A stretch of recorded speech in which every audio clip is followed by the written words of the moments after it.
Um, I just want to say thank you so much for all the prayers and thoughts going to our way for Alan and I. Um, I just wanted to reach out to y'all because there's been so many of y'all that have been wanting to talk and pass on good thoughts and such. So this was my way of talking to everybody all at once without um, kind of reliving it. Um, um, this weekend should have been a great weekend. And I mean, we listened to a lot of great artists. One of the reasons why we got the tickets is because we never got a chance to, go to Stagecoach and be a part of that. So Route 91 was, a great way of experiencing that. And we were at the VIP tent. So we met a lot of great people. Actually, we met some friends daily that we met at the festival. And, everybody was just really good-hearted, good people. And there's so much that goes on in our head, but, obviously Jason Aldean was the big act, on Sunday. And he came on. He probably played about maybe 4 songs, and I really thought when we started hearing the pops, and that's what it sounded like, I thought it was, what do you call it, pyrotechnics, whatever, stage stuff, Then I kind of thought, oh, fireworks, and it wasn't until Jason Aldean ran off the stage, I think gave everybody an indication that there was a problem. So I am beyond thankful for Alan. He was pretty quick at his thinking. He usually can he has a high, I don't know, sight, smells, anyway, he put it together a lot quicker. We tore down the table and we hit it in the right direction because he kind of knew it was coming in the far exit of the tent area. And so we put the table down and hid behind that. And our table mates, were there, and we were all huddled. And one of the guys was kind of farther out. And so Alan told him, you need to get in. You need to scoot behind the shelter. And the first rounds, it seemed like an eternity, and I know it's not, but there was so many, and you could hear the ricochets off of the tent hitting metal, and it was just kind of going ping, ping, ping, and we were starting after the first clip stopped. We got up to run, and he started again firing, and we just, bellied on the floor to take cover. So after that round, then we tried to get out, and I think that was probably out of the tent. It was probably the most vulnerable we felt, even though everybody's kind of crouching down. Getting out of the exit, was tough, and you felt very vulnerable. At this time, we didn't know how many people or how many guns, or we were just hearing things in the VIP tent that there was multiple shooters from different hotels on top of roofs, and that's all we knew. So when we exit the VIP, and there's a group of vendors and bathrooms on each side of the VIP tables or tent. We ran out, and again, more shots were fired, and so we took cover. I don't know, like a palm tree or something. And there was a guy. It's called Losers. It was like a country bar that people went to, and he had the door open. And he told us, "Come in, come in." And so we went in there, and then he started barricading it. Again, we didn't know what was going on, and we just saw mayhem of people running, people on the ground, like not really understanding the situation, of course. And Alan was the one that kind of led us into, okay, we need to do this, we need to do that. And it's pretty ironic because, I don't know, maybe like a week earlier, him and I were just talking about being under pressure. Like, how are you under pressure? And I said, I feel like I'm pretty good. Like with my kids, when there was ever situations, I've handled it pretty well. There was one time where my son, broke his femur, where I felt shocked, but I think it's bizarre. We were both talking about how we are as people, and I said I usually handle it well, and he said that as well. Oh, sorry. Phone dropped. Anyway, so during this situation, I was not handling it well. I kept thinking about our kids, and if anything was to happen,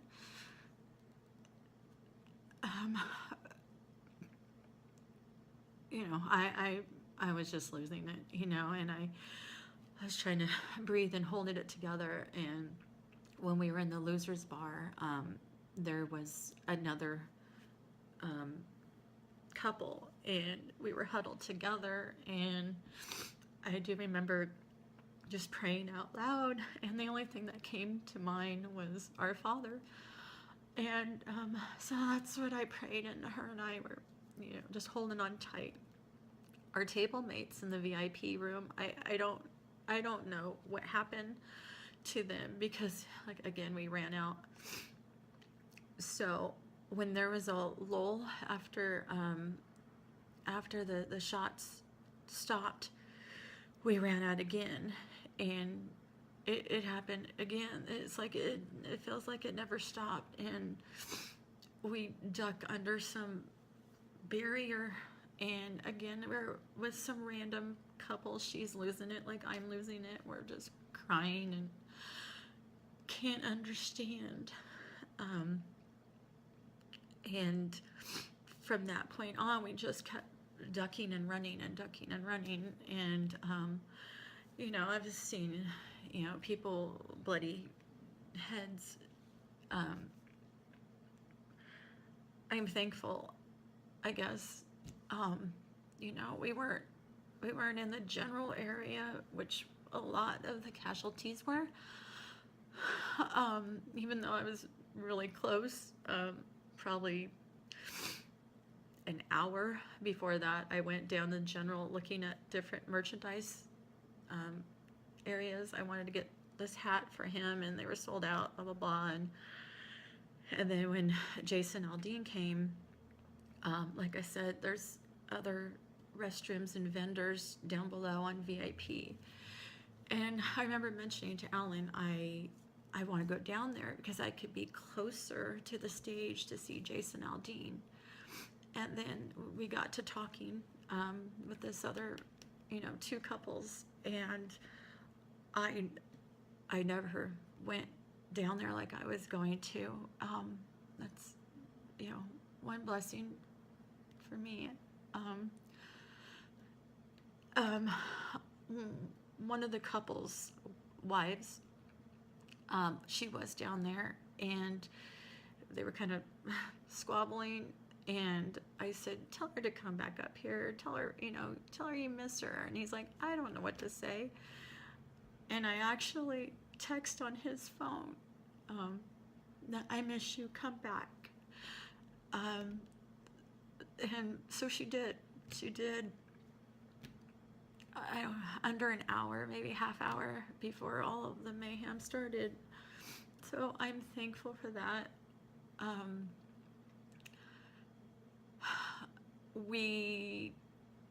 Everybody was running. There was merchandise, there's stuff everywhere, purses, hats, stuff. Oh, grace of God, we got to our hotel. It was MGM. We already checked out, and we were just going to do an all-nighter of 4 or 5 hours before to get our flight, whatever it was, I don't know. And we got into MGM, and again, there's masses amount of people, very upset, crying, hurt.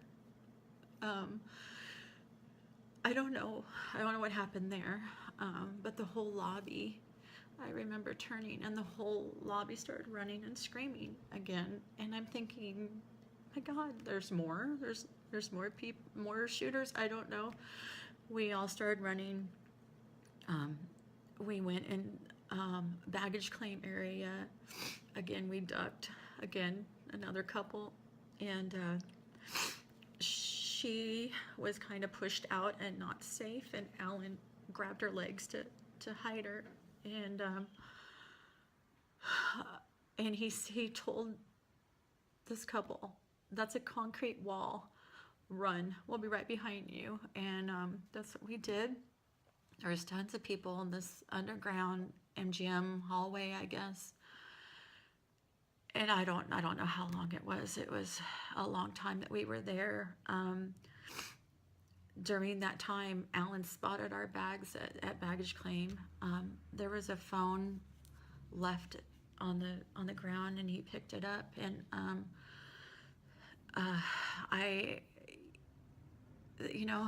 we didn't know our kids' numbers. Really embarrassed or sad to say. I think a lot of us don't anymore. But we were trying. He thought he could call his son. He thought he might know his number, but his son didn't have a voicemail to verify to make sure he got it right. And you all know I'm pretty tech savvy with social media. So I used some guy's phone and started going through that to try to get a hold of our kids, to relay that we're okay, and to tell some family members. So that's what we did. I did, but I told him, I said, I have to turn in the phone because this isn't mine. And before that, I went on to the guy's Facebook page whose phone we found, and I stated, we found this phone. We're at MGM. I'm going to turn it in. And we found out that the guy got shot, is in the hospital. I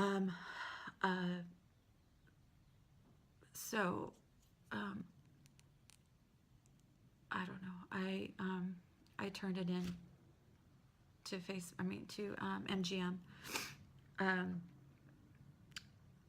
We knew the west side of the hotel was in lockdown. SWATs, everybody was running around. There was lots of people hurt and gurneys and stuff. And we found this one area because we got out of that hallway area, and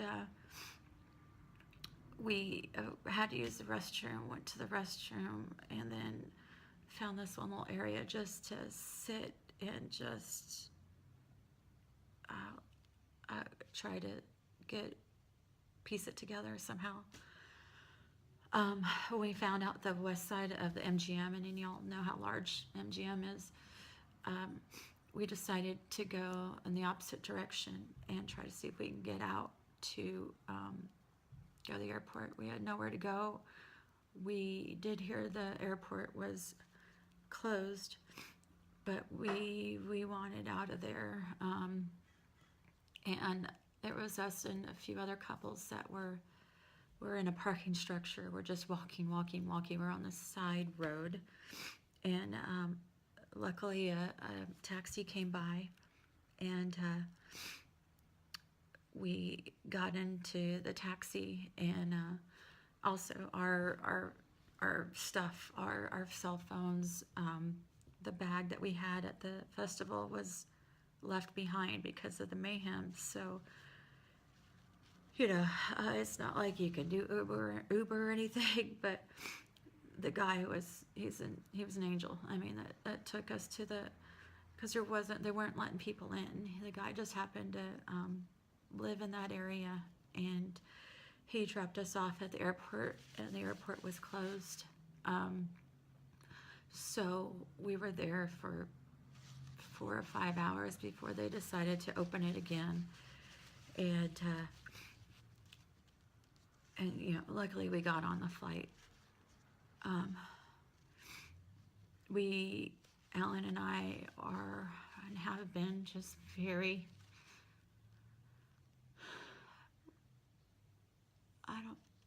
traumatized, like just, you go through all the stages of trying to make sense of it, and your body feels very heavy and exhausted. You go, the stress and everything that goes through. But there's, we're not hurt. I mean, I have a few bruises and scrapes, but in comparison, and then of course, you got survivor's guilt a little, there's so much that goes on in your mind. And another thing I kept thinking of, because we were talking about our eldest children, both are girls, and they love country music like we do, and we're like, oh, it won't be long, because they're getting to almost age where, they could do this, or, or they could meet us or go with us, or, and I kept thinking about that too, because I can't imagine being separated or trying to find them in the middle of chaos. And I've heard of so many stories of the separation of lost members, of people, strangers holding people as they passed. And it's just unfathomable. I just, like y'all, you can't wrap your mind around it. And anybody who knows me knows I take tons of pictures and video, and I have tons on my phone, my cell phone. One picture I took when I was on the little swing thing, and it was up high, and you can see Mandalay Bay, and all you think about is, what did this psycho do? He was there, he checked in Thursday and was scoping it out. He could have been amongst, everybody to get his shot. But I just don't, I don't understand it like y'all. And I am just heartbroken for something that was supposed to be fun to end like this. And this is not politics at all. I've heard some negative stuff regarding country people, or I shouldn't even say country people, I should say music lovers that happen to love country.